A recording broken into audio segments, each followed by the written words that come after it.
বিসমিল্লাহির রহমানির রহিম। মোহতারাম সভাপতি, ওলামায়ে কেরাম, উপস্থিতি, আসসালামু আলাইকুম। আপনারা জানেন যে পৃথিবীর ইতিহাসে সবচেয়ে লম্বা সময় ধরে যারা শাসন করেছে তাদের মধ্যে অন্যতম হচ্ছে টার্কিশ এম্পায়ার, যাদেরকে অটোমান ওসমানীয় খেলাফত সাম্রাজ্য যে ভাষায় বলেন আর কি। অটোমান এম্পায়ারের সময়ে তারা মামলুক সহ হিসাব করলে প্রায় 800-850 বছর শাসন করেছে এবং এই পুরো ওসমানী খেলাফতের ভিতরে সবচেয়ে সফল শাসক বলা হয় সুলতান সুলাইমানকে। ইংলিশে ওনাকে নিয়ে লেজেন্ডারি বুকস আছে, কিংবদন্তি, সুলাইমান দ্য ম্যাগনিফিসেন্ট, প্রচুর বই পুস্তক আছে আর কি। ইউরোপের ঐতিহাসিকরা লিখেছেন যে জেনেসারিস ছিল তখন।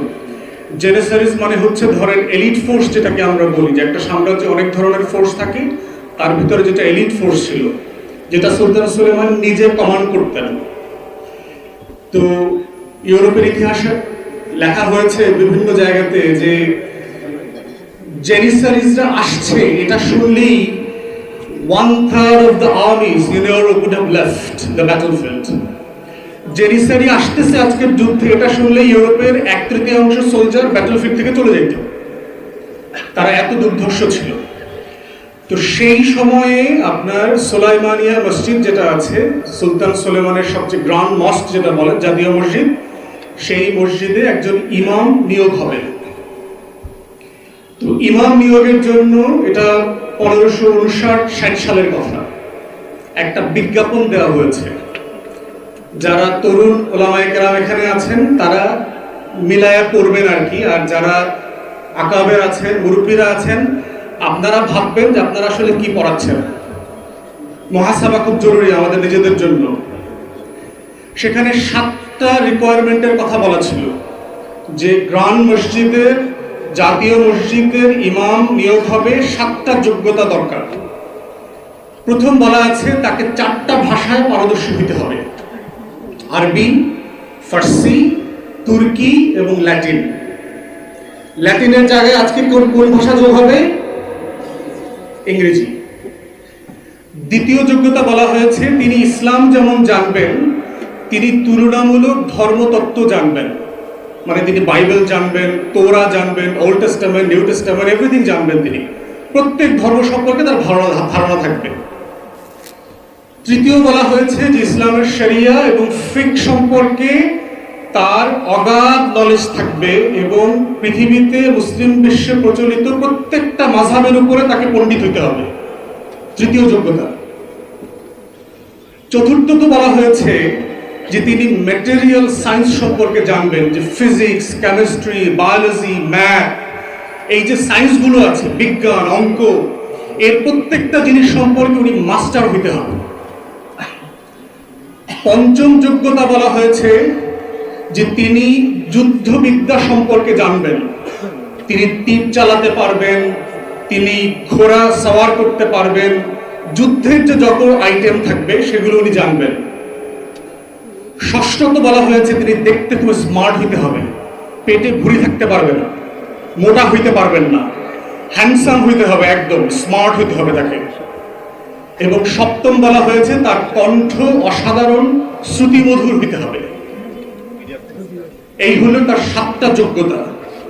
এর প্রত্যেকটাই বর্তমানে প্রযোজ্য, শুধু যুদ্ধবিদ্যায় যেখানে ওখানে মার্শাল আর্ট, তীর চালানো, ঘোড়সাওয়ারের কথা আছে, তার বদলে আপনি বর্তমানে পড়ে নেন যে আপনাকে এসএমজি, এলএমজি চালাইতে জানতে হবে, ট্যাঙ্ক চালাইতে জানতে হবে, যুদ্ধ বিমান চালাইতে জানতে হবে, এটা রিপ্লেস করেন।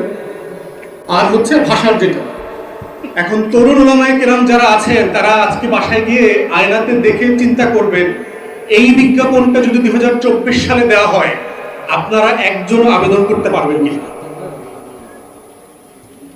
আপনাদেরকে ছোট করবার জন্য বলছি না, আমাদের মুসলমানদেরকে দেখবেন সারা দুনিয়াতে হট হেডেড বলে, গরম মাথার লোক বলে, মিট ইটার বলে, গোশত খায় বেশি, এসব বলে আমাদেরকে। পশ্চিমারা ওরিয়েন্টালিস্টদের লেখা পড়েন, দেখবেন আমাদের সম্পর্কে এই ধরনের শব্দ তারা বলে। বলার কারণ আছে না? কি মনে করেন আপনাদের কাছে?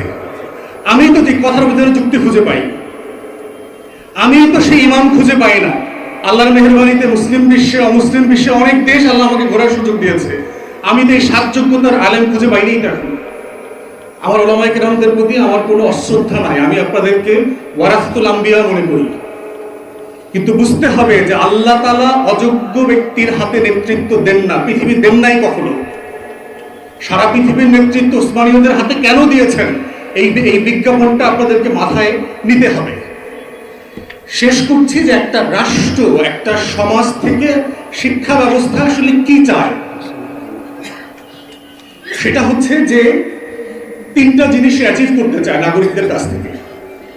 একটা হচ্ছে যে সে কিছু জ্ঞান শিখাইতে চায়, তার সম্পর্কে, তার চারপাশ সম্পর্কে, তার সমাজ সম্পর্কে, তার ইতিহাস, তার সমসাময়িক দুনিয়া সম্পর্কে জানাইতে চায়। এটাকে আমরা বলি নলেজ পার্ট। দ্বিতীয়ত হচ্ছে একটা স্কিল পার্ট আছে, যে আমি কিছু কাজ জানি, আমি যে স্কুলে কলেজে মাদ্রাসায় পড়ছি, আমি নাপিতের কাজ জানি, আমি মিস্ত্রির কাজ জানি, আমি আইন পেশা জানি, আমি মসজিদ কমিটি ম্যানেজমেন্ট জানি, আমি কোনো না কোনো কাজ জানি, 4-5টা কাজ জানি, এটাকে বলে স্কিল পার্ট। থার্ড হচ্ছে শিক্ষা ব্যবস্থা চায় যে নৈতিক মূল্যবোধ, ভ্যালুস তৈরি হোক একটা সমাজে, কোনটা রাইট, কোনটা রং, কোনটা সত্য, কোনটা অসত্য, কোনটা ঠিক বেঠিকের একটা মানদণ্ড শেখানো হবে। এইটাই হচ্ছে যেটা আপনারা বারবার ইসলামী শিক্ষা ব্যবস্থার কথা বারবার বলছেন। প্রশ্ন হচ্ছে বিকল্প তৈরি করা দরকার। সরকারের সমালোচনা এনাফ না, প্রত্যেক ক্লাসের বই ধরে ধরে বিকল্প বই ইসলামের দৃষ্টিতে প্রকাশিত হওয়া দরকার, এটা এক্সাম্পল করা দরকার। সালাম আলাইকুম।